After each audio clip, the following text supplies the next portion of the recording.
बच्चों, आज हम कक्षा 8 सामाजिक विज्ञान की पुस्तक सामाजिक एवं राजनीतिक जीवन के अध्याय 2 धर्मनिरपेक्षता की समझ के 8th ग्रेड अभ्यास पुस्तिका के प्रश्नोत्तर लिखेंगे। प्रश्न 1, धर्मनिरपेक्षता पंथ निरपेक्षता से क्या आशय है? उत्तर, भारतीय संविधान सभी को अपने धार्मिक विश्वास और तौर तरीकों को अपनाने की पूरी छूट देता है।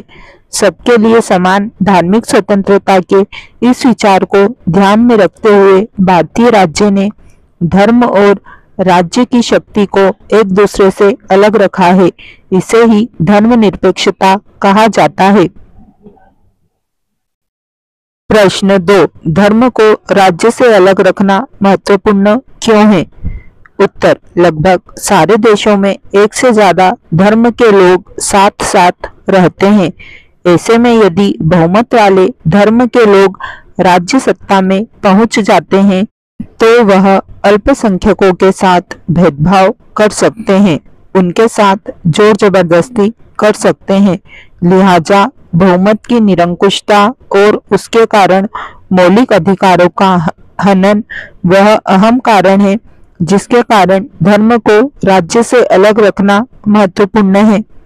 प्रश्न 3, भारतीय संविधान में धर्मनिरपेक्षता से संबंधित किन बातों को उल्लेखित किया गया है? तो भारतीय संविधान में कहा गया है कि भारतीय राज्य धर्मनिरपेक्ष रहेगा।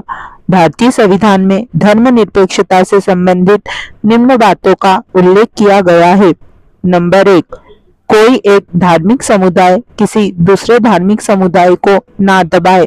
नंबर 2, कुछ लोग अपने ही धर्म के अन्य सदस्यों को ना दबाएं। नंबर 3, राज्य ना तो किसी खास धर्म को थोपेगा और ना ही लोगों की धार्मिक स्वतंत्रता छीनेगा। प्रश्न 4, भारतीय धर्मनिरपेक्षता और अमेरिकी धर्मनिरपेक्षता में क्या भिन्नता है? तो भारतीय धर्मनिरपेक्षता में धर्म को राज्य से अलग रखा गया है। राज्य धर्म से अलग तो है, किंतु धर्म से उसका फैसला सैद्धांतिक है।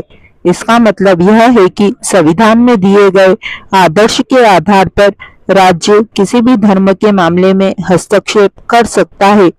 यह आदर्श वह कसौटी मुहैया कराते हैं जिसके जरिए यह फैसला लिया जा सकता है। हमारा राज्य धर्मनिरपेक्ष सिद्धांतों के अनुरूप काम कर रहा है या नहीं। इसके विपरीत अमेरिकी धर्मनिरपेक्षता में धर्म और राज्य के बीच स्पष्ट अलगाव है, अर्थात राज्य और धर्म दोनों ही एक दूसरे के मामलों में किसी तरह का दखल नहीं दे सकते।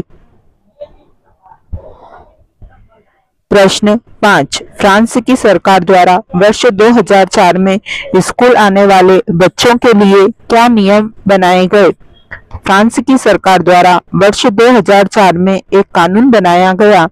इस कानून में प्रावधान किया गया कि कोई भी विद्यार्थी इस्लामी बुर्खा, यहूदी टोपी या बड़े बड़े ईसाई क्रॉस जैसे धार्मिक अथवा राजनीतिक चिन्ह या प्रतीकों को धारण करके स्कूल में नहीं आएगा।